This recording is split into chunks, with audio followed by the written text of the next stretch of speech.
What is up, Yeah, everyone? Welcome back to the Buffalo Blitz. As I messed up our intro, that is on me.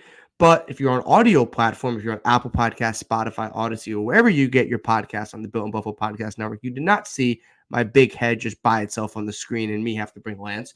But for some reason, I did not click Lance. So that is on me. But welcome back to the Buffalo Blitz. It doesn't matter, Lance. You know why it doesn't matter? Because two reasons it doesn't matter. You're listening or watching to the Buffalo Blitz on a Tuesday night, which is the best thing you can be doing on a Tuesday night.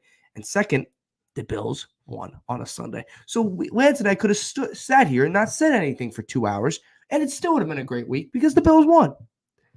Lance, how we doing, my man? Hey, anytime we win, man, that feels good. I sent a huge release of emotion to the group chat after, and the Built-in Buffalo group chat after that win, and it just felt like such a relief. It's a weird feeling because it just so many times in the past 2 or 3 years we've kind of come out on top in a lot of games, and then this year it's completely opposite, not coming out on top on really any games, I'd say. So it's so weird this year, the feelings and the different things with the team. But I mean, I was just telling you, even the Chiefs, man, are 8-5, so it's only a 1-game difference. And it just, man, what if we could have just came out with a win against the New England or the Denver game? It just makes those things so tough to swallow now, I think. Oh yeah, 100%. Having seen where this season's played out, I think it's crazy. But do we really want to do that to ourselves and ruin our mood? Because no, we don't. We can do that to ourselves. You and I talked off stage, and I'm on board. Every Bills fan's on board when it comes to that. A couple games that I hate saying you should have won because you are what you record are. That's how the NFL works. But games that we, I guess, expected, and then there was games or plays inside those games that they should have made or probably could have made that they didn't, resulted in a loss. But right. Without being ado, we're going to get into tonight's show. We have a jam-packed show for you guys. Obviously, if you're on the audio platform, we appreciate it. If you're on the Built in Buffalo Facebook, YouTube, or Twitter network, follow, comment, share, like, subscribe, do whatever you want. If you're in the comment section tonight, awesome. Hopefully everyone in the comment section, questions, concerns, anything you guys want, we'll be here for the next hour. But before we do that, Lance, who are we sponsored by? Yeah, we're sponsored by Underdog Fantasy. Use promo code BLITZ to sign up. You'll get your deposit matched up to $100.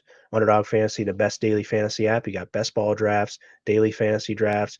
You have Scorchers in the Pick'em. You got Rivals, all kinds of Pick'em features, all kinds of different stats and player props and fantasy points and all things to pick higher or lower. Really cool gathering of different things that Underdog does. So join in now. They've got some new states you can sign up in and play some competitive head-to-head games instead of the pick'em or the draft. So check that out, even if you're not in New York. And Underdog Fantasy, the best daily fantasy app and web page in all the world. I was hot this weekend. I sent you both of those. I hit 2 separate pick'ems, one from the games on Sunday, a collective of them, and then something from the Monday night, which turned out pretty good for the Buffalo Bills. And maybe we'll talk about a little bit about that, about the division. But obviously that is something we probably can wait a week depending on how next Sunday looks. But the Bills, besides them winning, had a pretty nice weekend. Steelers obviously lost on Thursday. A couple teams in the wild card race lost. Houston lost, which was nice. Bengals beat the Colts. It's weird, but we wanted technically the Bengals to win. The Browns won, which was unfortunate. Obviously, the Bills winning was helpful. Broncos didn't help, but Miami won or lost on Monday night, which was very helpful if you're looking at the big picture of the division race, which is now currently back a little bit in play. Obviously, if the Bills win Sunday, then it gets a little spicy for Miami. Yeah. The pressure would be on Miami, which we'll see how they handle the pressure. They did not handle it last night. And also, they have a tough game on Sunday. Jets doesn't look like a cakewalk at the moment after blowing out Houston. So we'll see how they face against the Jets. But keep the comments coming. And we have so much to talk. Hey, Roy's back. What's up, Roy? We haven't seen Roy in a couple weeks. Yep. Is he back? For some He's reason back. I'm not seeing the comments in my comment section here. Oh, good. He's talking about the quarterback injuries. Yeah, it's tough. A lot of quarterbacks. Obviously, Herbert got injured. He's out for the year. That's something we'll talk about next week. Obviously, he won't be playing in the Bills-Chargers matchup. Obviously, T-Law came back from injury, but you also have C.J. Stroud in concussion protocol at the moment. But Lance, we can't waste any more time. Can't We do it. cannot. The Won't Bills do it. win 20-17 and get an absolute must-win or close enough to a must-win game on the road in Arrowhead. Lance, where do you want to go first in this game? Yeah, man, the team came out with such good energy, right? I mean, I think that's one of the things we've talked about for both Buffalo sports teams is just coming out with an energy and starting the game fast, and that was really something that was prevalent this week. They came out, made a statement, were able to get some points on the board early, and from the get go, you know, James Cook kind of was a little bit of a focal point. And they sprinkled in some others throughout the game there. But yeah, it was great to see the Bills come out and kind of execute a drive and really make sure they you know, put some points on the board early and really showed just that they were going to be in the game and fight. They didn't just get down and have to fight their way back. So that was a cool place to start, I thought. Yeah. We've seen time by time this year that the offense has gone through some lumps in the beginning of games. This week they weren't. I like James Cook. We're going to get to James Cook in a bit, so I might avoid that topic for a second here because we're definitely going to talk about James Cook on our next segment of the show. But he was great. Allen looked like himself in the first half, I would say. Obviously, that first drive to Cook. The second drive that resulted in a rushing touchdown by Allen. Loved the effort. If you remember, if you guys watch, obviously you watch it. But Lance, Mitch Morse celebrating at the end. He was pumped. Love that.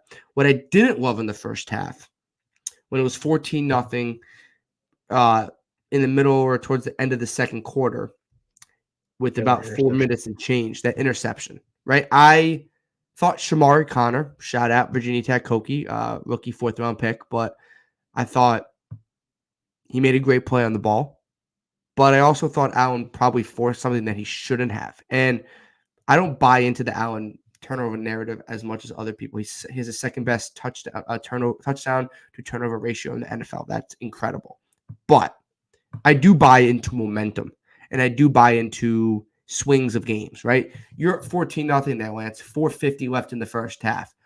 If you run out and kick and don't score a touchdown, but you kick a field goal, you're around midfield at that point. 17-0 is a huge halftime lead.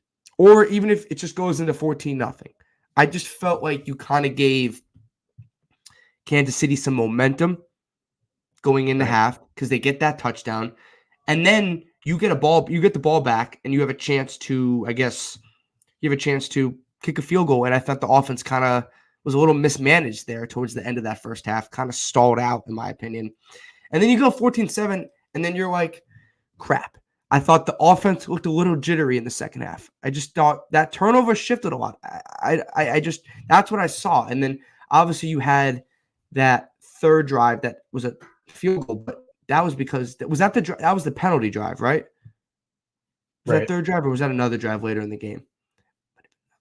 Might have been another drive later in the game, but you had it was. You had the Dawson Knox holding on 1st and 10 at Kansas City 16. Instead of punching that in for a touchdown, Lance, you kicked the field goal and you made it 17-7. And it felt like that type of game that you needed touchdowns and you couldn't settle for field goals in that circumstance. Right. I just thought it gave Kansas City too much momentum. The interception, then the touchdown, then not executing into the first half, then not executing in the red zone, then giving up a 75-yard touchdown. Then you punted, forced a fumble, but then you went -8 yards on 3 plays after forcing a fumble. Yep. This is in the second half. -6 yards on 6 plays somehow. Yes. And then you gave a field goal, you went nowhere. Credit to the defense. After giving up that touchdown, and I think we have to talk about that, after giving up that touchdown early in the second half, you forced a fumble, a field goal, a punt, and a turnover on downs. That's great. I think give credit to the defense, but the offense looked a little poor in that second half, Lance. Yeah, and they'll say, "Oh, well, defense got bailed out, made they by a penalty." But The yeah, I defense mean played pretty well in the second half. that's what it takes. I mean, they gave up a big play that was pretty um, just amazing. It was a general 20 to 25-yard play that turned into a lateral and a touchdown that got taken off the board there. But so those are things that just haven't been going our way. On the possession where we got the field goal, we did get a call to give us a first down, illegal contact. So definitely had some help in this game. But you know what? Those are the kind of things that have been going against us, and it's nice to get it once in a while. And when the team's sputtering a little bit, and you get a little, you get a call that it's not like they were bad calls. It's not like the calls were wrong. So I think that I'll take those No, and get getting their due during those situations. I thought the offense as a whole played well. I'm not trying to knock the offense. 20 points, solid outing. People always want to outside that divisional round game a couple years ago. Most of the games against Kansas City are in the 20s. Like that's just how it has been over the years. Lance, what do you think went? I guess wrong is a tough stretch when you win the game, right? I'm trying to avoid saying that, but after the first two drives, like obviously they didn't score another touchdown. They kicked two more field goals. Did you see anything where you're like, why do you think the offense kind of sputtered? I would say more in the second half.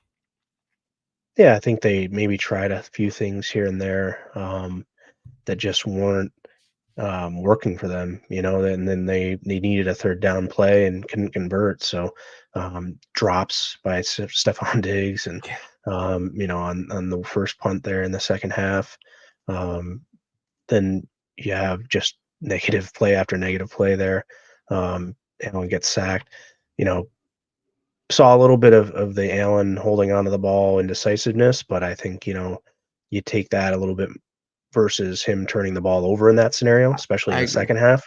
I agree. So, you'd He like did, to he the did, thing that we've been talking about, I think, is can you get more of these rhythm and easy throws for Allen in the second half? you Because it just seems like you, you get it going in the first half yeah. maybe, or you get it going right at the beginning of the second half, but then you can't sustain it for the entire game.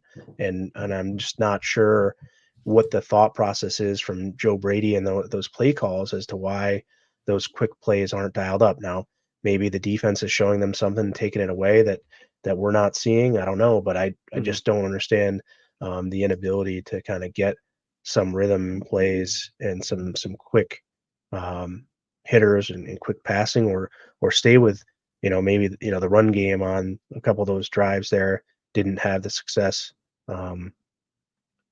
that you'd hope. But I mean, the third drive of the second half was just passing complete, sack. And it's just like Mhm. that's insane. You have to um, you, they were trying You, something obviously, you, you, maybe going for a bigger play, especially off the fumble there. So maybe yeah. that's it. But geez, That's it's killer. that was annoying because I thought the defense was a little bit reeling at that point for a second, right? Like you give up the touchdown, the Bills kick a field goal to go up 17-7 early in the second half, right? They give the 75-yard touchdown drive for over 5 minutes for the Chiefs. It's 17-14, and you're like, the Bills need to answer. You got to find a way to get in the end zone. It felt like at that point, the Bills needed to answer. The momentum that you had up 14-0 completely swung in favor of the Chiefs. And then you had a 3-play, 7-yard drive.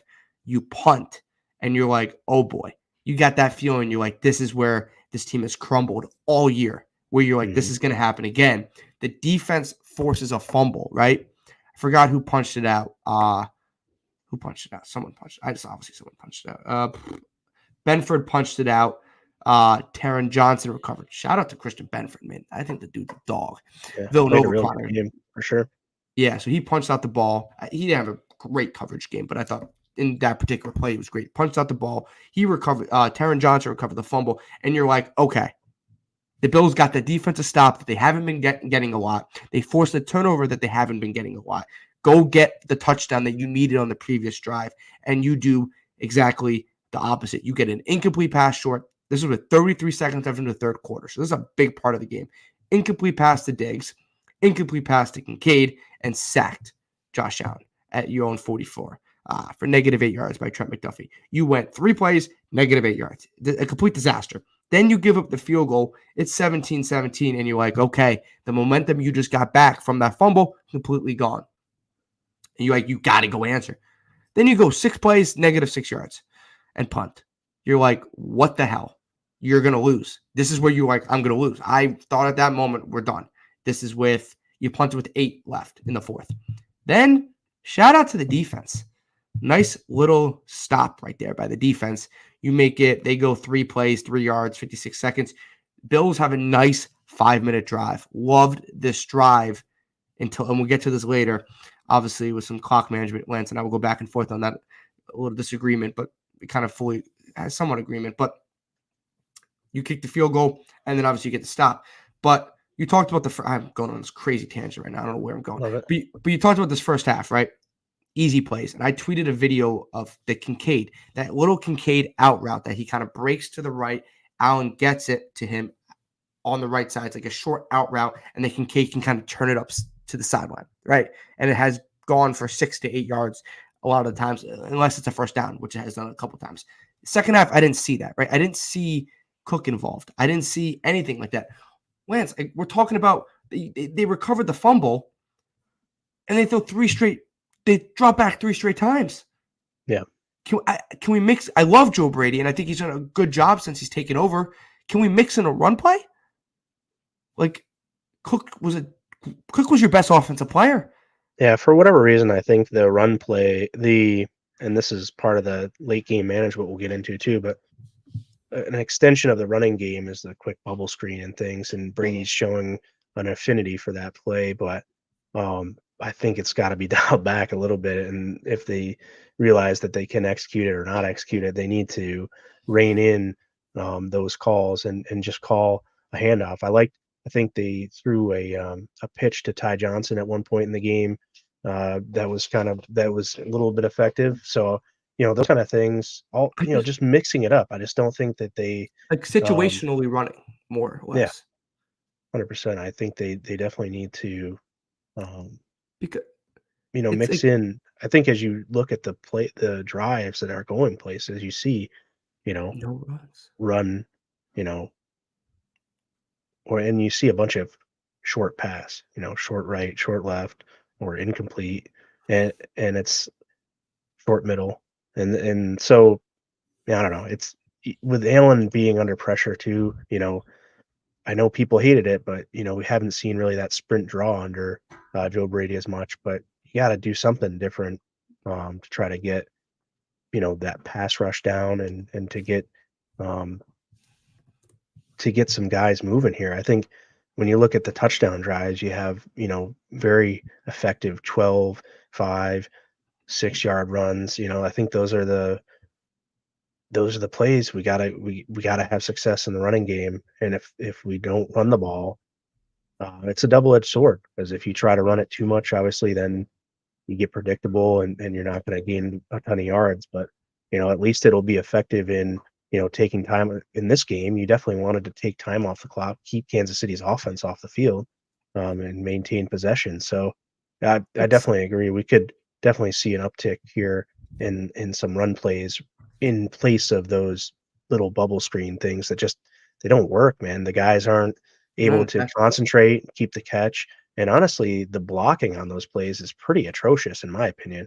I think you can't really keep swinging it out there when guys are getting, hit by 2 or 3 defenders because the wide receivers are out there blocking. Just didn't do a great job in this game, from my perspective. So that one at the end where Diggs dropped, it looked like, there was a couple guys coming free had he caught that ball, which would have been fine, but just catch it and get down and keep the clock running. But it just didn't materialize all game. It just wasn't a huge play. There was a couple. Sherfield had a nice one that did go well, but I think it was just too many times they called that one, and they need to substitute that with a little bit different design, a little bit and they did RPO there. They had handoffs that Allen chose to throw the screen instead of the handoff. So maybe that was on Allen for choosing the screenplay too many times rather than handing the ball off. I'm not sure. Yeah, I agree. I'm not asking to be a ground and pound team, but I think you and I would like to see more situationally running, and they were being effective running. It wasn't like we're asking them to run the ball in the second half when they were struggling. Before we get to James Cook, you want to show the Diggs play, Lance, that we were talking No, we'll about? do that at the end. We'll do that at the Okay, end. I was cool, just cool. trying to make sure I was there. I'm gonna run through some quick of these comments. I know you and I went a little 20 minutes. Wow, we blew through 20 minutes really fast. And this is we're not. I get we're nitpicking, but it's better when you're nitpicking when we win. We just see how well the offense played on those early drives. And look, they should have scored another touchdown to end the first half. But a Dawson Knox hold that just cannot happen. 1st and 10 at Kansas City 16 led to a field goal. No, not end of the first half. Sorry, early in the third quarter. So early in the second half, that led to a field goal. Those stuff, I'm not on board for those kind of stuff. You need to find a way to get in the end zone, and you can't create mental errors. And the Bills have done that a ton this year. But let's see in these comments I want to bring up. Empinenza and Hyde are now week to week. Hyde's dealing with a stinger. That's something that just has not gone away all year. Empinenza is dealing with a rib injury. He left really early in that game after that interception he made. Did he leave after that interception? Yeah, it's the more concerning one for me. I mean, that D-line did play well, but I mean, he's a great rotational piece. You just, Kingsley Jonathan wasn't active, so you kind of slide him in there, obviously. But Empinenza's been good. Next man up, but yeah, just feel for him because he's been very good. Lance, how about Von? Starting to come on. We'll see. He looked pretty good.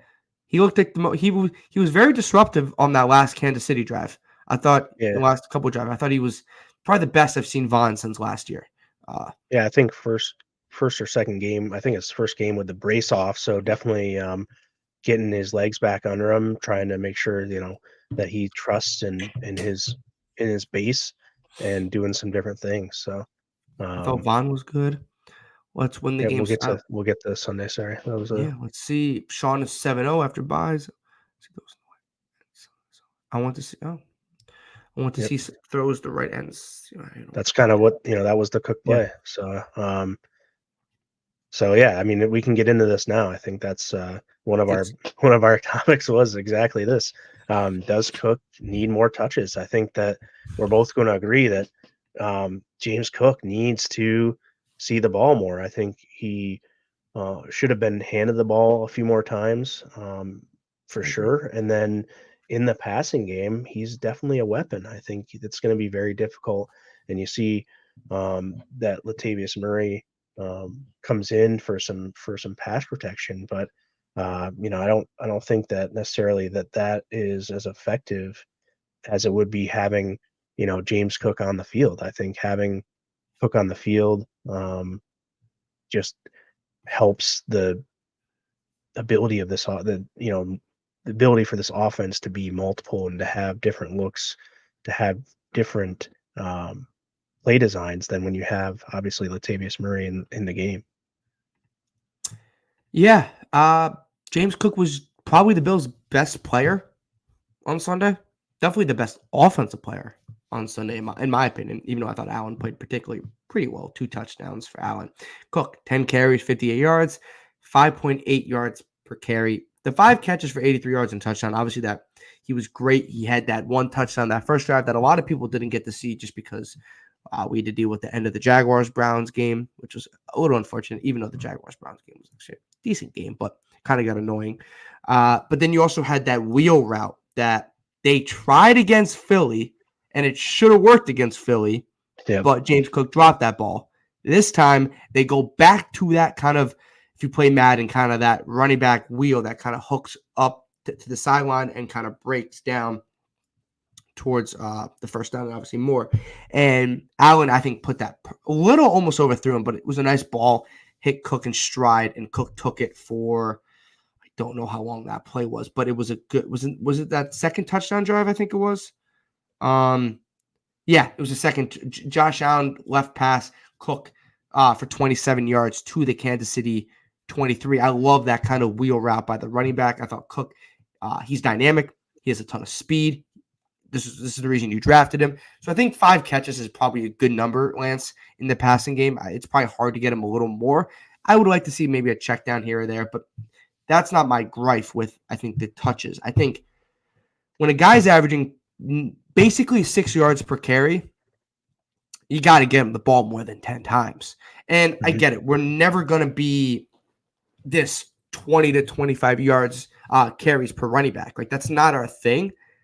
I'm not asking that, but I'm asking, and you and I laid this out perfectly in the first half of our show, how we talked about there was a couple possessions where the Bills either forced a turnover or were they forced a punt when they didn't run the ball and they stalled out on offense.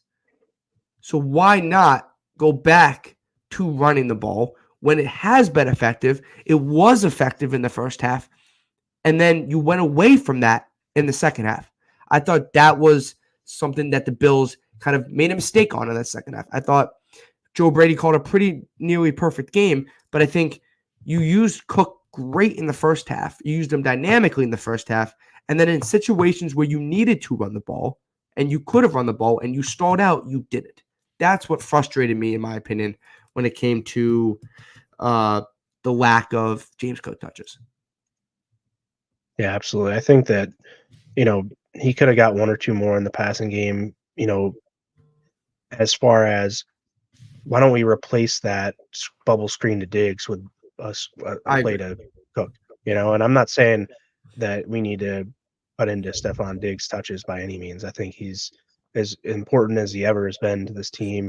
Wasn't the best game for him overall, but I just think that you really need to think about the situations that you're giving Stephon Diggs the ball in, and that bubble screen play that they keep trying with him just doesn't work. For whatever reason, Allen can't get it to him or he can't catch it. It's not working. And so I think that at the end of the day, you gotta, understand that and try to move on and get the guy involved that's been carrying your offense. And that was James Cook on this past week. I think this is a perfect segue because you brought up Stephon Diggs. You brought up some of the receivers. Running back versus wide receiver production usage. This was your topic that you presented to me yesterday when you and I were going over some notes for the show. This was an interesting day, right? When we're looking at the receivers, I'm going to throw the tight ends in here as well. I think that's a fair assessment. So guys, people that caught a ball that were not running back. So Latavius Murray had a catch, Cook had a couple catches, and Ty Johnson had 2.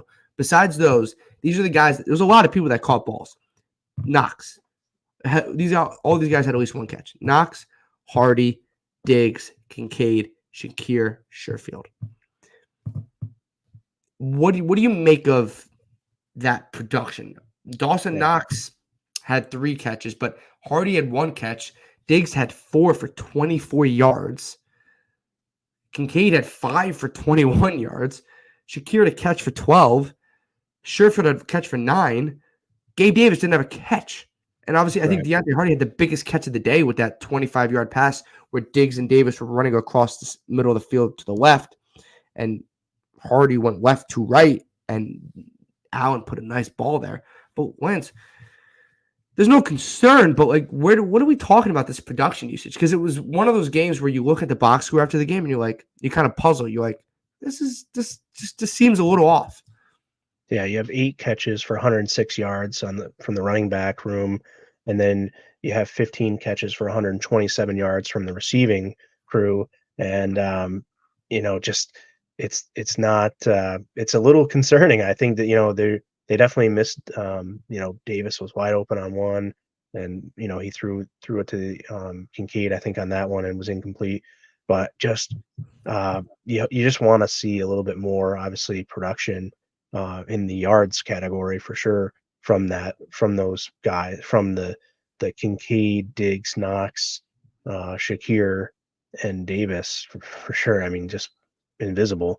And then obviously Hardy and Sherfield, you kind of get what you get with those guys. Hardy made one of the best plays in the game, great crossing route, and Allen made a great throw to drive the ball to him. So can't really complain too much about Hardy. He's not going to be a huge factor in the game. So when he gets his opportunities, he's got to make the best of them. and he did. So that's really the biggest thing is these guys down the stretch here when they get the opportunities, and especially our bigger name guys, we got to get more production out of them when they get their opportunities. I mean, 4 catches on 12 targets from Stephon Diggs is just not going to keep getting it done. And Here Holman saying that the secondaries, yeah, that may be true, and they certainly covered guys well. But at the end of the day, I think that there's a few too many drops there. I think the receivers need to concentrate, and especially it starts with Stephon Diggs. He's a big important part of this offense. Yeah. So the biggest takeaway is just how the Bills were able to win despite not having that wide receiver production, as we discussed. And Allen, his stats showed, just over 230 yards for the day is just such a light. I mean, the guys have to catch the ball, and then when they do, try to get some yards there. And that was the plan, though. It was a short, quick kind of passing game. I think they didn't try to when I they agree. did have longer routes there. Allen maybe took a sack, or they did have a longer one to Cook. Obviously, there two passes that went 25 plus yards. On those 2 occasions, you have a big 21-yarder to Latavius Murray that maybe was or wasn't a catch, but I think that it was just off script action.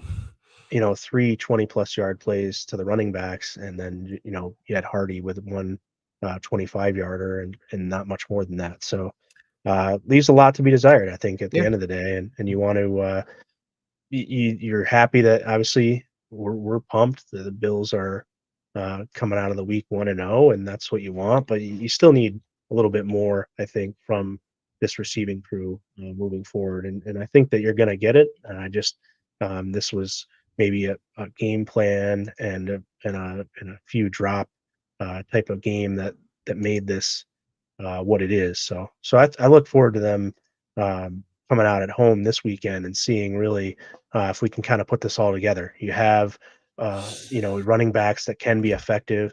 They've shown they can be effective. So now let's get these receivers going and get them involved and get. I'm not worried about giving, um, getting these short intermediate passing routes and having them be the focal point, but it's just getting some yards after they catch the ball there. And by all means, I think a lot of the comments here are saying defense is good. Defense Yeah, was good, it is. and you're going to run into that. And the Cowboys' defense is very good this week, Yeah. so I totally get it. But at the end of the day, again, it was good enough to come out with a win, so you can't be too picky. But I think that the running backs having 106 yards receiving and the receivers only having 127, only beating out your running back group by 21 yards is just interesting. It's an interesting split, and I think it's a game plan dependent. I think you're going to see some different things this Sunday, but it just was very intriguing to me. And this is now 2 of the 3 games I believe that Joe Brady has called have been very dependent upon the running back success. Yeah, I think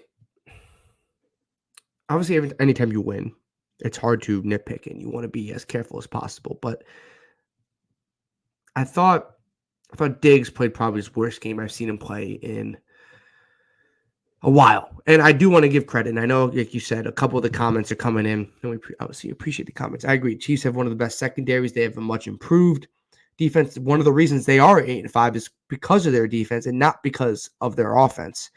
I think you're going to face obviously another tough defense on Sunday against Dallas. I think, and I know people have this love-hate relationship with Gabe Davis, and they have probably more hate than love. I probably should a like-hate relationship with tolerate hate relationship with Gabe Davis. But this offense is better when he is clicking and when they get him involved. You can't deny that. He was good against Philly. I thought he was, was he good against Philly or the Jets? Crap. Gabe? Yeah. Look that up while I keep spearing my comment because I combined both those games. The bye week threw me off. I should know this. But they're better when Gabe's involved. And outside of this game, I know Khalil Shakir only had 1 catch for 12 yards, but he's been very productive for this team. Philadelphia was the game. Philadelphia. Thank you. So Gabe was good against Philly. Obviously, the offense was really good against Philly. Mm-hmm. Shakir's been very good second half of this year, the last 4 or 5 games, a great emergence. Kincaid obviously was very up and down, but they like to get him the ball. Obviously, the whole passing game as a whole wasn't clicking. You can kind of tell it just wasn't fully clicking. You're looking at a lot of guys with a lot of targets and not a lot of catches. So that's a little bit on the scheme, that's a little bit on the quarterback, and that's a little bit on the receivers. I also think, and you brought this up about a minute or two ago, we need to make more plays with the ball in our hand. Mm-hmm. I don't think we do that enough. Deontay Hardy was probably the only one I kind of saw. Maybe Trent Sherfield, James Cook, I guess. But he's a running back. When these receivers catch the ball, they have to be able to make someone miss. Get the extra couple yards. Because in the long run, you turn a 6-yard catch into an 11-yard catch, and that is moving the chains. And that is that is productive. I don't think we've seen that this year, Lance. I don't think we have seen enough run after catch from these receivers. You and I talked about this over the summer. We needed to see more run after the catch. Someone that has been pretty good with it, in my opinion, 2 guys that have really stood out for me, Khalil Shakir, obviously the Jets game, but I think he's been very good with the ball in his hands, and Dalton Kincaid.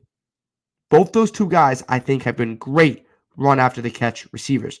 Diggs, in my opinion, hasn't been great with the run after the catch. It just hasn't been great. And that's not always his thing, but I think it's been a little worse than I've seen in the past. I thought, obviously, Sherfield and Hardy would be better. Gabe Davis has been kind of non-existent when it comes to that.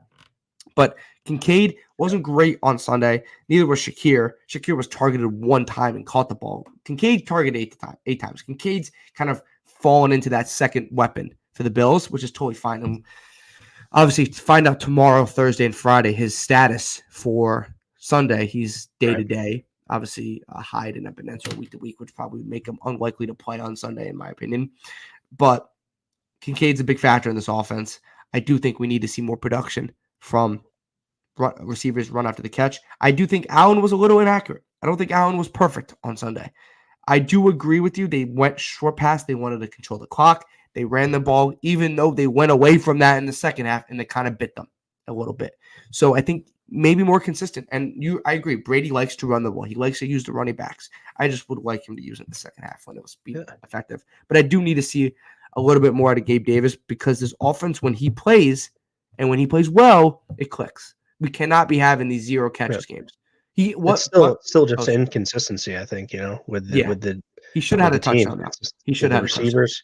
Receivers have been inconsistent with yards after catch, like you said. Diggs had that great catch in against Miami at home, where he took the ball on kind of a 10 or 11-yard hitch route and then broke a tackle and broke it to the house. So really good yards after the catch in that game. And then there were a few other games sprinkled throughout the season there that he's had. Again, just not consistent. Gabe Davis, not consistent. So that's the biggest thing that I look for moving forward with these receivers. Down the stretch, we just need a consistent, steady production. This obviously wasn't Diggs' best game, wasn't Davis's best game, and yet they still came out with a win. So, I think that's the point, though, is if even without those guys going off, they're able to figure it out and just find a way. And that's going to be kind of the name of the rest of the season here. Yeah, that kind of takes us to, what you were talking about with Dalton Kincaid. And I'm sorry, you want to say anything more about the receiver to running back production? No, you're good. So with Dawson Knox coming back and then Dalton Kincaid with a little banged up, what does Dawson Knox mean to this offense? For me, I thought he played a heck of a game. Come on, first week back, you go 3 for 3 catches on 3 targets, 36 yards. So that's great production. Blocking was very noticeable, both in pass blocking and run blocking. He did well.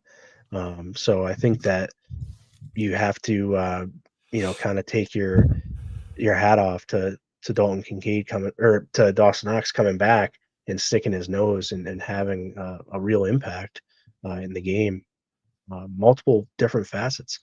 Run blocking grade, not great for Dawson Knox, but I think what I saw on a few select plays and crucial moments that, Knox did take care of business there. So, I just think having Knox and Kincaid both definitely helps this offense, and I think it helps mask when the receivers aren't getting it going.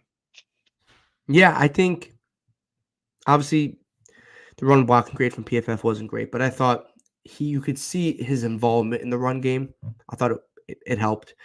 He's another safety net. When you talk about the easy throws for Allen, he's a guy that kind of fits into that category. And also, I believe, I don't know if we saw it this game, because I think this game was more of an anomaly, just how they ran their offense and how the offense kind of dictated itself, and how the second half dictated itself.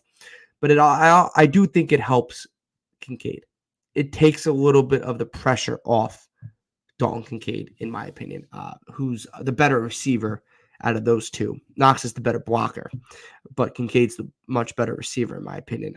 So I like that concept. Obviously, Kincaid played a lot more snaps than Dawson Knox. Dawson Knox played 36 snaps. Kincaid played 60. So they avoided the 12 personnel set. They kind of, and I think that's a smart idea. I don't think it was working, the 12 personnel. I just didn't think it fit the offense as well as I think we all hoped for. But I do agree. I do think Dawson Knox means a lot for this offense, Lance. And I think one is another good receiver threat. You always want to have as many of those as possible.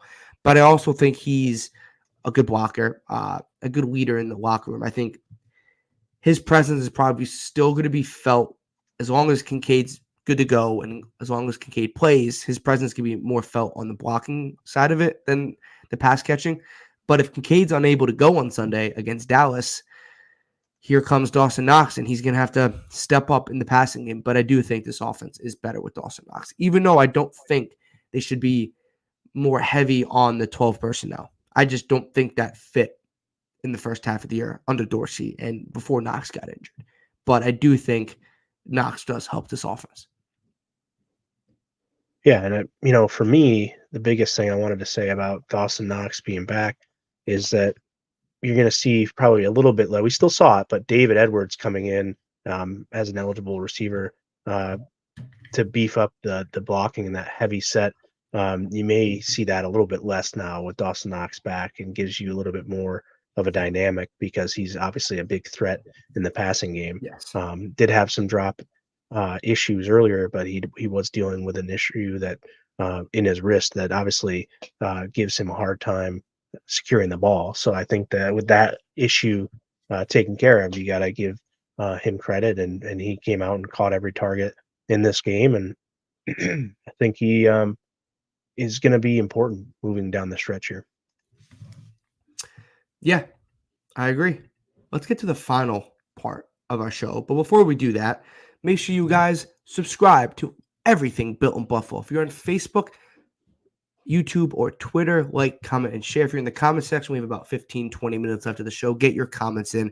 We're going to talk about one more thing about this Bills' awesome win over the Chiefs, and then we're going to get into a little bit of a Cowboys preview. And as always, we'll end with our score predictions. So make sure you guys leave those in the comments as well.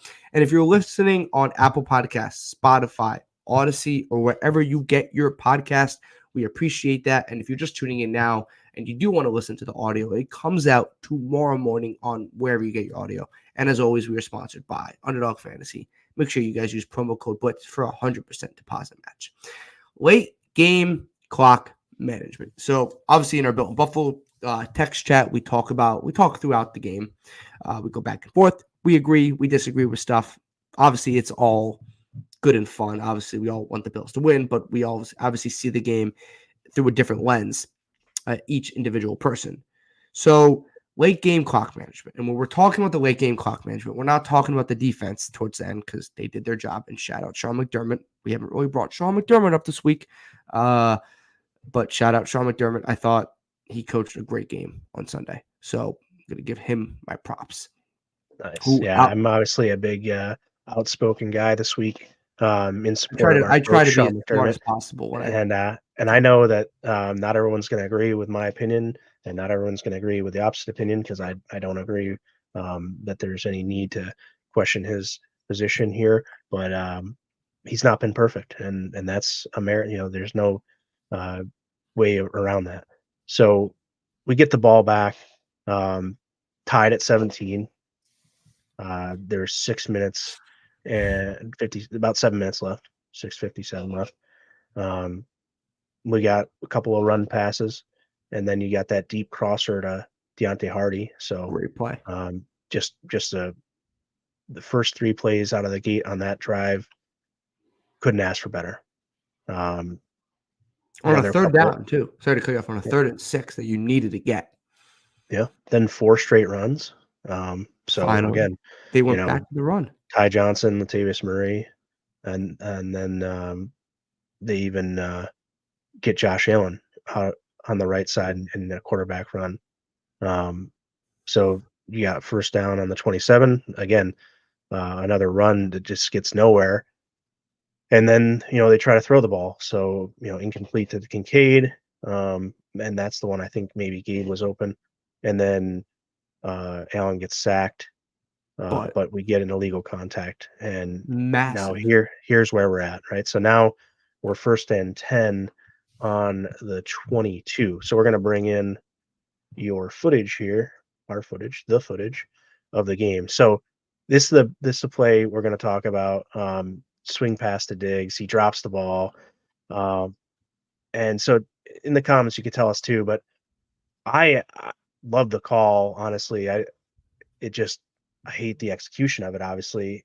And one of the things we were talking about in the group chat prior to when it happened was just like, man, just run the ball. And they had done that. And the whole drive up till this point, they've just handed the ball off. And I think it got to a point for me where you have to be a little bit more deceptive and less predictable. And with doing so, what was supposed to be an extension of their run game turns into a clock stoppage. And now we have this discussion about late game clock management here. So give your thoughts on the play, on this play, or just on as this drive unfolds. And we can take you through, we can go through the 2nd and 3rd down plays as well if you want to go through that, or just starting with this play here. You want me to give my opinion? Is that what you're asking? Yeah. Oh, sorry. So I was in the camp of you got to run the ball, right? I was in the camp. I wasn't against the play call. I was against that play has just not worked this year for the Bills. And I think when obviously we rewatched, and if you guys go rewatch, and if you saw when you saw live, the blocking was not there either. Even if Diggs caught the ball, he would have been tackled for either no gain or a yard or 2. But that is still a more productive play because you get yourself to the 2-minute warning. What that drive did and what the incomplete pass did was not let Kansas City on first down use a timeout. Remember, it is 2:12 left in the game. You obviously, the clock stops, 2-minute warning. Kansas City has 2 timeouts.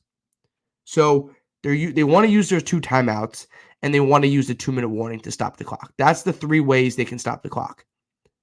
But they decided to not, and it resulted. They decided to run a pass play, and it resulted in an incomplete pass, which stopped the clock with 2:12 left. So I think here's where the most egregious part is. Now you've thrown the screen, and it didn't work, and you could see there where I think Diggs would have got blown up, and maybe that's why he wasn't as focused on it. And then here's your 2nd down play, though. There's just a straight. There's an out route you could throw, and it's just a straight shot to Diggs on a fade. Could you rewind that? Sorry. Yeah, absolutely.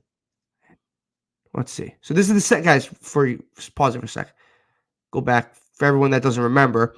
This is the 2nd down. So this is with 2:10 left in the second half. You're not even at the 2-minute warning. Kansas City still has 2 timeouts because they didn't use one because the clock stopped. So this is where I absolutely think you need to hand the ball off. You need to hand the ball off at least once. Yeah, this is the play where I say, okay, you get Lance. I know I don't want to get over heated with this, but you have to you got to get to the least to the 2-minute warning. I'm not saying. I think You didn't do that. Well, you did. You eventually did, Yeah. but they didn't use a. You got to at least make them use a timeout and get to the 2-minute warning. You're not doing that. And I don't think people understand, guys. When they gift you this, a first down wins the game, basically. Yep. You get a first down, you can run the clock out and kick a chip shot from Tyler Bass. So you didn't even need to get a touchdown. You needed a first down. First down wins the game, basically. So this is the second down. Again, I'm okay with the first down call. I'm fine. I agree. Because they're trying to get the short, easy pass and it doesn't work. But then on second down, they just take a shot that isn't open. It just simply isn't going to work. It's a deep I shot. Don't understand. Why do you need a touchdown? That's where you need to really call either a short slant. If you're going to go with throwing the ball, I get it. It's a double-edged sword because you don't want to be predictable. And I called them out for running the ball into a wall the other game. Now that was in overtime, and they did that for no reason because there was no time to be had. But in this situation, the clock matters here, and you have to. So if you're on first down, you're not getting the completion. Second down, I think you absolutely have to run a draw play or something to just get the clock moving. You have got to do that. It doesn't make any sense. So then on third down, this is the play we get here, and it still leaves a little bit to be desired. And then Allen obviously holds the ball and is under pressure the whole time, kind of just has to fling it out there under duress. So he also got Kincaid crushed. Yeah. Because he fell. I'm just not. Again, these are the three plays leading up to this. I think they did very well. Calling the runs, but yeah, that's just a blitz where a guy comes unabated to the quarterback, hits Allen in the helmet actually, which could have been another penalty that they didn't call. But at least he caught the ball. Have that. At least he caught the ball. So you got. But we were this close for not even getting to the 2-minute warning. Yeah. If Kincaid doesn't catch the ball, we're not getting to the 2-minute warning. We're not even touching we're kicking with 2:06 left. Yep. What are you doing? I'm not saying, and I agree with you. The Philly game, different circumstances, and they ran into a wall, and you were not happy about that, and I agree. They wasted a play in that Philly overtime part. You had to – second down had to be a run. I thought first down should have been a run because then I don't disagree with it. I just disagree with the fact that people don't think they were trying. I mean, it's just the fact that they're not going to line up and hand the ball off because they don't want to be predictable. We don't want this offense to be predictable. Can you go back to the second down play, if you don't mind? Yeah, the full screen. Because obviously, but I don't get this. You didn't need to take a touchdown shot because you're still giving the ball back to Kansas City, technically, if you score a touchdown there. Yeah, 100%. You know, in my circumstances, what you want to do there, because of the Jalen Watson illegal contact that resulted, was it Jalen Watson? Yeah, Jalen Watson illegal contact with a little over 2 minutes left that resulted in an automatic first down. You wanted to get that ball, you wanted to get a first down to win the game and kick a game-winning field goal. Live and die with a 35-yard field goal by Tyler Bass. I wanted nothing to do with Kansas City touching that ball again. If it was a touchdown or a field goal. Obviously, it ended up worst case scenario, or not the worst, but the second worst case scenario, which was a field goal. I didn't even want to give him a touchdown and give him a chance to go tie the game. I wanted nothing to do with that. I wanted to run that clock out, get that first down, however you could, make them use their timeouts, then kick a game-winning field goal. Yep. That's what I wanted to do, and they didn't. The second down play, get the first down, man. You don't need an end zone shot because you're giving them the ball back. They're already shaded here to Diggs, so you have. But you're giving them the ball back with better. There's so many other things you can do than what this is. Just throw this quick out to Shakir. I mean, give me that all day. And then Shakir just goes down and just give it a chance. And it wasn't, they didn't give it a chance. Yeah. And again, though, I mean, I don't think McDermott's calling offensive plays, so it can't be all on McDermott, just to go back to the whole questioning, the coach. I'm not questioning McDermott. This is a Joe Brady issue here. Yeah, this is not a Sean McDermott. Oh, just because we say late game clock management here, this is obviously Sean McDermott's the head coach, but Joe Brady's the OC. This is on Joe Brady, not Sean McDermott, in my opinion. Obviously, I think with this defensive alignment, Allen just looking to Diggs right away is just egregious. You have to go to the short route to ready? Shakir. It's there. But I mean, there's Lance, go back to the wide shot. There's not a short route, though. there is. Shakir runs here. Easy. That's Boom. it. I mean, that's the only one. But hit that's it. the only I mean, one. Everything else is deep. Out. Bam. Now you're out. And I agree, but now look, everything else that guy, is deep. the rush lane by the end over here definitely makes that a more difficult throw. I get what you're Just get saying, out. but Lance, watch the receiver go over the middle of the field. There's nothing short besides that little out route And to Shakir. You know what I mean? there's Everything, not really anything up over the top either. Maybe the but safety that's goes deep there too. and does an That's Allen into throw. the end zone. Yeah. Davis on the left. Who's in the middle? Is that Kincaid in the middle? Yep, Kincaid in the middle. So Davis deep left, Kincaid deep middle, and Diggs deep right. There's nothing intermediate over the middle of the field that gets you 10 yards. It's the only thing is a 2-yard out route to Shakir. Mm-hmm. I don't like that. I think there needed to be something over the middle for Allen there. And there wasn't. Right. I thought that play was too deep centric. Like it was, he did have Kincaid over the middle of the field though. He did, yeah. But you still didn't want, look, I hate saying you didn't want a touchdown. You always want a touchdown. But in that circumstances, you wanted to get the first down and kick the game-winning field goal. That's what you wanted to do. I thought none of those plays on that second down set, besides the 2-yard out route to Shakir, gave you that option. You had 3 end zone shots. That was just not the circumstance, in my opinion. Right. And an out route. You don't want to stop the clock, so why are you running an out route? I get the concepts, make sense. I'm not mad at the Shakir play. I'm mad at the Shakir play is fine. The out route's fine. That's a fine route because it's a safety net. But there's nothing else. Everything was deep. I don't like that idea. I just thought you didn't want to get the ball back to Kansas City, but you gave him the ball back and he didn't even score a touchdown. Yeah. That's the worst part.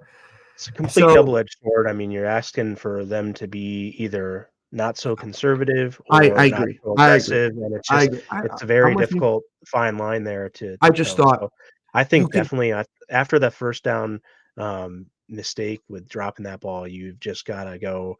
You got to at least get to the 2-minute warning. You just got to do it. Yeah, you have to. You have to. No I was screaming in my house, "Why aren't we running the ball?" I was losing my mind. I kind of wanted a little bit of a temper tantrum. I kind of went a little crazy there for a second and tried to keep my cool. I was fiery. I was really annoyed at the moment, just because I thought you kind of didn't make them use. You didn't make them use. They already used one earlier in the half. You didn't make them use a timeout. They still walked away with 2 timeouts. Come on. Yep. You gotta let them at least use a timeout. But it worked out, Lance. Do we want to talk about the final play before we get to the Cowboys game? Because I know we're going a little over tonight, which is totally fine. So if you guys stay tuned, we're going to go a little like 10-15 over because we do want to give you a little bit of a Cowboy breakdown. Do we want to talk about the last play or the last sequences? Sure. What are you looking for? I don't know. Just whatever the heck that was. What was it? The craziness we ensued. Yeah, I don't obviously disagree with the offsides call. Obviously, because the guy was offsides. I don't know, what people should be complaining about. The guy was kind of offsides. Was for sure. But sorry. But I want to ask you this: on that second and third 3 play, right, with KC's 32, that 19-yard pass to Rashee Rice. Sometimes our DBs just don't make plays on the ball. I thought Taron Johnson kind of let Rashee Rice kind of just catch that and fall down onto Taron Johnson. I thought he should have made a better play on that ball. That set Kansas City right back into midfield. And you're just not looking back at the quarterback really. On that and I was play. like, oh boy. When Lance, let me tell you, I'm going to ask you, you got to be completely transparent here with me. On that, when they got that Rashee Rice 19-yard completion, they got to Buffalo's 49. Were you like, oh boy? Oh, yeah. Right away, were you just like, crap, here we go. Yeah. I was like, this is it. Look at Taron Johnson. I mean, he's all over him, and he does. You got to make a play on the ball, man. He doesn't look back, quick enough. He's all over the guy. You and I are sitting here with our mics and our headsets telling him to make a play on the ball, but this is what the guy's paid to do. Like, look at that. He's just there. He just lets the guy kind of fall into him. great throw and catch. Honestly, that was just It in is. the It case is. where It's just Mahomes puts it. I mean, the only place where Teron Johnson couldn't get it really, and it just he had him. He had him, and just I get it. I just don't think he- our DBs make plays on the ball. We've seen it time for time. Just a weird thing. yeah. Uh Good pressure. I mean, good pressure throughout this drive, though. I mean, that's yeah, one thing after they that didn't lay play, back. Mahomes That was one of the incomplete. things that people Oh my God, you pause. know Look at that, people. Where the hell is Tony? Tony's in a different dimension right now. yeah. We saw multiple angles of him pointing at the ref, but he was still moving when he pointed at the ref, and he never he never got set, and then once he did, he's way over the ball. You got to call that. I think there's no other scenario. Um, Obviously, the guys get mixed up there and get Travis Kelce wide open. Just a really cool play, but ends up not counting and not mattering. So, I moving agree. on to the next play. Second Again, and 15. great pressure, great coverage on the back end. Is this the I second and apologize. 15 play? You can't really get the clear view. If my mouse is over here, it kind of turns gray, and you get the bars up here. So I apologize for that. But yeah, that's the next play. Too much pressure to really. And there's Von Miller. You see, kind of push him inside and get the nice rush. And then here's the Ed Oliver play, right? Ed Third and Oliver, 15 people. really earning the contract on this type of play, getting the hands up, getting a good rush lane, and we'll see at this angle's nice. Oh, see, you can move your mouse and the hat works. Yep. No, I can't control anything, so just let it go. But yeah, it Nice play great by play. And then Oliver. here's where you're really The 4th and 15 you're here. like, all right, here we go. This is it, right? Leonard And you're Floyd like, with the pressure. can they make a play? And sure enough, they get enough heat on them, and the ball goes to no one really. So I want to see this excellent. angle. Actually. 4th and 15. Holmes drops, Leonard Floyd with the pressure, and He's just Kelce over. there, and I don't. Kelce just seems like he's disinterested there. I don't know what he's doing, but Yeah. Mahomes overthrows him, and then the And best that's it. play of the game right there, How the about victory kneel. So Sean McDermott after that game? That jump and that sigh of relief. And you yeah, and I have had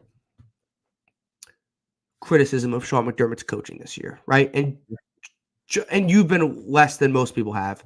I think personally I've been a little harder on him than you have, but rightfully so. This team has not met at this no, point the not at all. expectations that they should have met this year. We all know that. It's crystal clear. Sean McDermott knows that. He's not an idiot, guys. He knows that this team is supposed to be better. Brandon Beane knows that. Josh Allen, Pagula, everyone on this team knows this team should have 9 to 10 wins and not be 7 and 6. Yeah. But this is where we I'm are at. I'm But just gonna put it more on the players than I other agree. people do. People put it more on the coaches I think for it's both. whatever reason, It's and for everything, me, Lance. it's like, hey, Stephon Diggs dropping that ball ain't the coach's fault. No, It's like we I gotta think it's figure everything. out here how to execute, and Can with the guys not executing, that just it be a little it's bit of both? 100%. I mean, Okay. like I said, I'm not going to sit here and say McDermott isn't without flaw. He said it himself. I think it's definitely something where he's got to do better in certain situations Yeah. himself. I And I it's just just it's such a team and organizational game to win. I mean, there's every time you lose, there's everyone literally, but maybe one or obviously there's some games where Josh Allen has done almost everything he could, like the Philly game. yeah. He did throw a pick there, but I mean, otherwise he No, did he was everything he could to win that game and just didn't work out. But so there's no shortage of blame to go around is my point, and to just point a finger at Sean McDermott just because he's the head coach, I just think that that's a little bit silly to me. I think he's certainly got his pros and cons, and not for me. I'm just not going to blame this season and the way this has gone on him. I just think that these guys get paid a hefty salary to make these plays, regardless of whether your coach is nervous or not, and that's kind of the Sean McDermott's uptight or nervous, or it's like, yeah. well, okay, like these guys are still making plenty of money to ignore that and go make a play on the field. That's what I they're agree. here for. So And I that's think kind of my fundamental just feeling on it. and the reason I brought up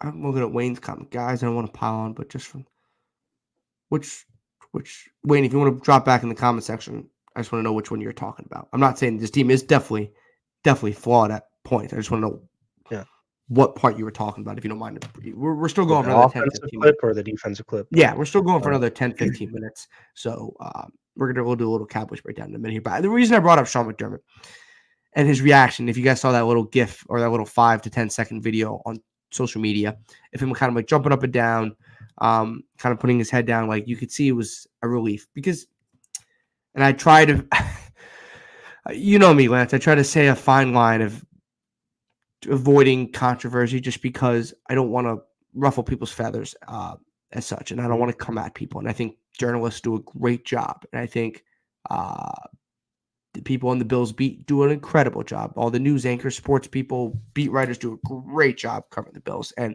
a lot of the videos we get and we use in Buffalo that we give credit to them are because of them, right? I do think Sean McDermott had a tough week. And I loved how the team rallied around him. If we guys go back and watch that locker room with Bean, with Pagul in the back, basically the players, a couple players in the back, saying we have your back. A couple guys, or we got you, coach. Josh Allen in the press conference and Oliver to the media all have this coach's back. I think, without giving an opinion on that matter, I think just by the player's reaction to the situation, tells you who Sean McDermott really is. And I'm gonna leave it at that. So let's get to the Cowboys game. Lance, is that you want to get to the Cowboys game? Yeah, absolutely. Unless, wait, we got a comment. Nope, never mind. We do have a comment, but appreciate Oliver. Lance, your mom's heading out before the Cowboys prediction. Good night, man.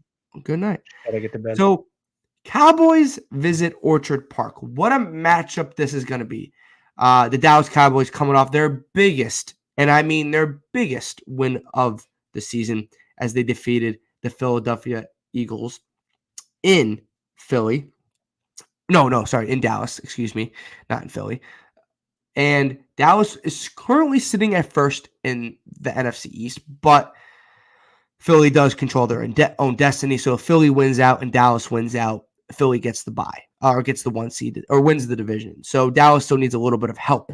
Spread's currently sitting at 2.5 in favor of the Bills. Dallas 10-3.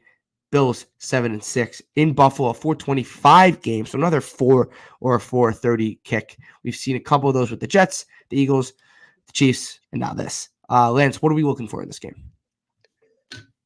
Yeah, boy. I mean, how the heck? This is another defensive challenge for Sean McDermott to go up against Dak Prescott and this Cowboys offense. I think that obviously he's been playing lights out. The Cowboys have won 7 of their last 8. The one loss being in Philadelphia. And, you know, we spoke about before the broadcast a little bit about their numbers on the road being a little bit not, you know, they haven't really played too many road games. It's been 6 of the last 8, 5 of the last 8 at home. They played 6 road games and 7 home games. But 5, but they're on a streak where they've won 5 in a row. 4 of those have been at home, and only 3 away games in the last 8. So a good run here. Now they're going to have a stretch run where they're away 3 out of the last 4. So we'll see. They go to Buffalo, go to Miami, and then home against the Lions and at the Commanders. So I think that this tough stretch for them. Tough stretch, and we'll see how it begins. They're obviously rolling people. They've got 49, 33, 45, 41, 33. They're 100% rolling right now. It's completely opposite of last week where we caught Kansas City exactly at the time we needed to maybe be able to get past them. They were struggling, and we were kind of ascending a little bit from the depths of where the Bills were. So coming off a bye week, getting Kansas City where we wanted them, it's complete opposite here. And I'm very, very nervous, and I don't necessarily have a ton of confidence with what we saw against Kansas City with the Bills being able to win this game. I think the defense has been good with Micah Hyde out. his play necessarily wasn't always the greatest, you could say, but his leadership and ability to get people aligned on the field is something that I think is very important. So as long as they and Taylor Rapp or Cam Lewis can do a good job filling in for that part, we'll see. It's going to be a very, very tough matchup against the Cowboys this week. They have a good, stable running backs, whereas the Chiefs' top back was, the Chiefs' top running back was out, so that kind of helped the Bills' defense out a little bit too. An offensive weapon being away, and the Cowboys are fully healthy and ready to come in and be able to compete at a high level. So it'll be interesting to see. I mean, the Bills obviously have Kincaid, and Epinesa is questionable as well here. So we'll see what kind of health the Bills have going into this one. And for me, what are the receivers going to do? I think we kind of said it earlier. Dallas is a good defense. What are these receivers going to be able to do here? I'm talking strictly the wide receivers, and you can lump in the tight ends if you want, but I'm strictly speaking about Diggs, Davis, Shakir, and those guys, and what kind of production can we get? Well, it's obviously Diggs' brother's not playing, but he's facing his brother's team. Is he gonna have any extra energy for that? He's 7 yards shy of 1,000 on the season and 13 catches shy of 100 for Diggs. So obviously Buffalo's a tough place to play, regardless of what I just said. The Mafia is there. We're loud. It's going to be cold, and I think we're going to have a game on our hands. But I think it will be a game. Yeah, I do, and I like how you and I was talking with you earlier. I like the home and road splits in favor of the Bills here, right? Dallas 7-0. They played 13 games total. They're 10-3. They have 7 games at home. They're 7-0 at home. How important to win that division for Dallas? Huge. They need Eagles to drop one. They need to win out because they can get that either 1-2 seed or 1 or 2 seed probably and get a couple home games. They have 31 touchdowns at home, and they average 39.9 points per game at home, which is a crazy number. And they only give up 15 points per game at home. They've played 6 road games. I want everyone to listen to this. They played 6 road games this year. This year, they're 3-3 on the road. All 3 losses have come on the road. They have scored 16 touchdowns on the road. This is only in 1 less game, Lance. They've scored double the amount of touchdowns at home than they have on the road in one more game. They are averaging 23.7 points per game on the road compared to what they're averaging 39.9 points per game at home. And they're giving up 20.8 points per game on the road and only giving up 15 at home. This team, and also on third down percentage or conversion, 44%, which is a 9.6% less on the road than it is at home. What this is telling you, Dallas has struggled on the road, or they've been very average on the road. That favors the Bills. The weather, the cold temperature kind of favors the Bills. Dak Prescott historically has not been great in cold weather games. Dallas it's actually going to be beautiful, 45 degrees. It's actually not going to be too cold, but it is under 50 for sure. It's under 50. The wind chill will have a factor, but yeah, it's not as Dallas cold as I thought it might be. It's better December home team. 17th game. Yeah, I know. I agree. They do love playing at Jerry's World. They've proven this year. They basically have doubled the amount of touchdowns at home than they do on the road in one more game. So this favors the Bills. This favors the Bills a ton on those splits. I do think Dallas is coming off a huge game, and they're coming off a huge win, but that's an emotional win. That's a prove-it win to Philly. They don't, the Bills and Dallas is not a thing, right? You know what I mean? There's not even, they're obviously not in the division together. They're not in the same conference together. This is a little bit of a different. You weren't alive for the 90s, brother. Well, yeah, but fine. The guys on the actual team of the Dallas Cowboys has nothing to do with the 90s Bills. Is that better for you, Lance? I hate the Cowboys still. Okay, but you get what I'm going here, man. Yeah. Nobody on the Bills currently on the playing, or nobody in Dallas, they don't it's not a thing.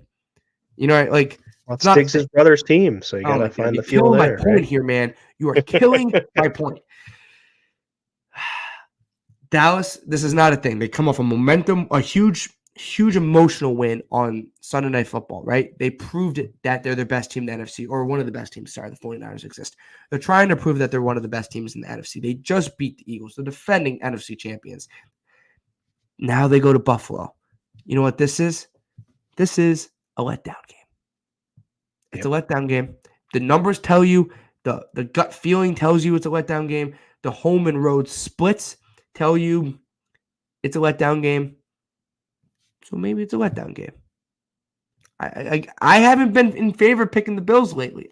You know me, Lance. Mm-hmm. I don't know. I got a feeling this week. I have a feeling this week. Anything else you want to touch on before we get to our score predictions? No, I think we talked about it. My major points are containing Dak Prescott and this receiving crew, a lot of speed on the receivers, and then obviously our offense has to take it to another level because this pass rush from the Dallas Cowboys is real, and ours can be as well, as comment mentioned here with our pass rush being stout, and if as long as we can get after Dak Prescott and get him uncomfortable, definitely can have. It's not saying, my whole spiel there wasn't to say we can't win this game. I think it's going to be a competitive game. It's just it's going to be tough, man. It's a tough game, and it's got me a little bit more on edge than some other people being a little more confident. Well, I was not confident against the Jets. I was not confident. Well, I was confident against the Jets. I was playing the reverse jinx. Not confident against Philly. And not confident against Kansas City. I picked both teams non-Bills in that game. So, I don't know. We'll see what I do. Okay. All right, it's time. Everyone in the comments. Let us know. I know we're going a little late. Appreciate everyone sticking around, still enjoying the show. But this is the best part of the show, scored prediction time. And you guys will also see this on social media on Sunday morning or early afternoon if you guys do miss this. So give us some comments. What do you guys got? Score predictions. My dad did text me. He watches the show. He texted me before the show. Let me go find it. Where did it go? Right here. Bills 24, Cowboys 20. So that was his pick. So my dad's riding with the Bills this week. Guys, let us know in the comment section what you got if you're on Facebook or if you're on YouTube, what your score prediction. But Lance, I'm going to start with you, my man. What do we got? Yeah, I think I got to let you go first here. I'm not decided yet. I'm going to let JP go first. JP is going Bills win 27-20. Right now, the spread's currently at 2.5 people, just to let you know. So, you know what? Let me go first. I usually let you go first, man. But I guess you don't want to make up your mind right now. So I'm going to go first. So first, nope, never mind. I have to go to Bob O'Brien's comment. 38-20, Bob. Bob is confident, Lance. He is confident heading into Sunday. I would love for Bob to be right. I think that'd be it. Oh, my God. If we won by 18, oh, my God, the world might explode. Izzy's coming in 30-24. Bills. Okay. Without looking at any more comments here, I'm going to do my score predictions. So my score predictions for the Bills versus the Cowboys, I got Bills 27, Cowboys 24. I like the Bills. I like them to win by 3. I like the stats tell you Bills. The gut feeling tells you Bills. I kind of like that momentum swing. I don't think Dallas is a great road team this year. They haven't proved that they can really be successful on the road against good competition. They're very average on the road.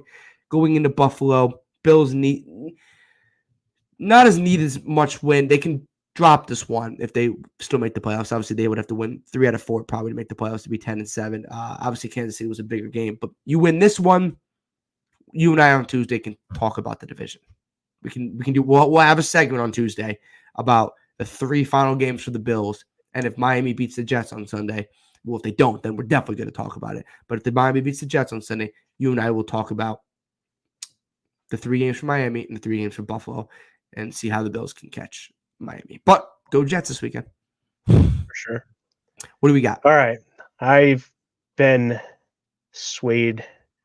I came into this show thinking I may go against what I've done all year and not pick the Bills to win. But all the conversation, I'm going 34-30 Buffalo Bills winning this game against the Dallas Cowboys.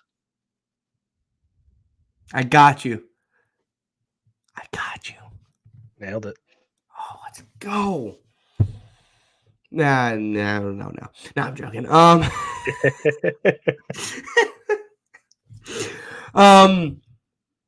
Yeah, I think it's a fair pick. Yeah, you know what? I know we've gone long, but I know there's obviously a couple games. I know people have asked me. Some people have DM'd me today and yesterday. Who should we be rooting for? Right, this weekend. Mm-hmm. I don't fully know because there's some Saturday games, right? So Thursday night, both 5 and 8 teams, doesn't really matter at this point. I don't care. Vikings at Bengals. These are 3 Saturday games. Vikings at Bengals. We are Vikings fans this weekend. Go Vikings. Vikings at Bengals. That's a 1:00 game on Saturday. Lance, Steelers at Colts. Both teams 7-6. This is also a Saturday game. Do you have any idea who we're supposed to be rooting for there? The team with the tougher remaining schedule, which give me 1 second. I'll pull this up. Okay. We tweeted. If you look at Built in Buffalo, we tweeted out kind of the remaining schedule. We'll have an updated graphic for this week. Do we want Steelers or Colts? I think that you're going to want probably the Steelers to win. Steelers, I think. Yeah, I'm leaning towards more the Steelers at this moment. Which, if I say Steelers, means you probably want the Colts to win. Okay. And then Saturday night, you have Broncos at Lions. Go Lions. Absolutely. Yeah, we want the Lions to win. Lions. So those are the 3 Saturday games. Vikings win. We need the Lions to win. I don't know. Oh, Pittsburgh's got the Bengals, Seahawks, and Ravens after the Colts. So I'm going to say Steelers definitely need to win that game. Someone will fact check this. Someone will put it on social media this week. They'll let you guys know, but we don't know. Both 7-6. Robbie's coming in. I'm just saying the Steelers are likely to lose more games after this Colts game. So if the Steelers win against the Colts, then they're likely to lose at least 2 out of their next 3 anyway. Whereas the Colts got the Falcons, Raiders, and Texans. So you kind of need the Colts to get the losses where they can. So, So Steelers. And Robbie's coming in saying 38-24. So for the Saturday, 38-24 Bills. So for the Saturday games, Vikings beat the Bengals. We need Steelers probably over the Colts. You'll find that out later in the week. And Lions over Broncos. Going into Sunday, some of the games that we need. We need, obviously, the Bills over Cowboys. Take that. Then that's given. Bears at Cleveland. We need the Bears to win. We're rooting for the Chicago Bears. Cleveland sitting at 8-5. We need the Bears to win. The Bears. Then Texans at Titans. Texans are CJ Stroud's in concussion protocol at the moment. So that is something that we probably should look for when going into the week. We are rooting for the Titans. Texans at Titans. Go Titans. Jets at Dolphins. I know it stinks. Go Jets. We are rooting for the Jets. Chiefs at Patriots don't matter. Giants at Saints doesn't matter. Falcons at Panthers don't matter. That's about it. I don't know who we care about. Ravens, Jaguars. I guess Keeping the Ravens winning. Yeah, you want the Ravens to win there and drop the Jaguars down. But the Jaguars are still probably going to win that division, so that might have no effect on the wild card. We'll see. Yeah, those are the things you guys can look through social media for the rest of the week, and they'll let you know. We'll have a rooting for article coming up on Built in Buffalo, so check out builtinbuffalonews.com for the articles, or if you follow us on Facebook or Twitter or Instagram, we'll be posting stuff there. So check out the Built in Buffalo YouTube channel. If you're not on YouTube right now and you're watching us on Twitter or Facebook, go over to YouTube, subscribe to our channel. We'd greatly appreciate that. Check out the Built in Buffalo store. We got some merch up. If you look in our bios, check those things out. Check out all of our great sponsors. Our sponsor for the show is Underdog Fantasy. If you sign up with promo code Blitz, you'll get your deposit matched up to $100. Also, we'll be at the tailgate on Sunday for the Bills Cowboys game at the Game Day Hospitality tailgate. Go out and check out Game Day Hospitality. We'll be sending out a link and on our social medias this week where you can get your tickets. All you can eat, all you can drink, tailgate experience. We'll be there. Could be worse. Guys from Trainwreck Sports will be there. Buffalo Food Slut and some others. So just I know. I hate saying the word out of my mouth. It's just that's their brand, and I'm gonna respect. It's my Fair. wishes I agree. to I'm call with you. ourselves that. That's not on me. Game John and the folks over at Game Day Hospitality do a great job with that tailgate, fresh food buffet, the best drinks there, and DJ Lil Gabby spinning the beats throughout the party. We had the news there one night. We had Andre Reed there before. So just it's a huge party, plenty of people to thank and to say to go out and see. But that's the place to be. So if you don't want to bring anything, you just want to show up and have a great time, head over to the Game Day Hospitality tailgate right over by next to O'Neill's Stadium Inn. So Awesome. Make sure you guys check that out. Obviously, promo code Blitz for 100% deposit match on UnderdogFantasy.com. That is who we are sponsored by. Make sure you guys, if you just tune in, rewatch us. Hit a little rewind button. We went an hour and 26 minutes. So we gave you extra coverage tonight. This was Lance's call. Lance shot me a text. He's like, we're going over, basically. So we went over. Yep. Facebook, YouTube, and Twitter. Make sure you guys follow everything Built in Buffalo there. Like Lance said, if you didn't miss this episode, you can rewatch this. But if you prefer the audio version, Apple Podcasts, Spotify, Odyssey, or wherever you get your audio podcast version, Built in Buffalo Podcast Network, just type that in. This will come out tomorrow morning. Check that out on your drive to work. When you're sitting in traffic, you can listen to Lance and I's calming voice. Nothing better than that. We'll be back on Tuesday at 8 p.m. as we break down the Bills-Cowboys game and get you ready for Bills-Chargers on Saturday night. He was Lance, I was Peter, and this was the Buffalo Blitz right here on the Built in Buffalo Network. We'll see you guys in the next one. And as always, go Bills. Go Bills, baby.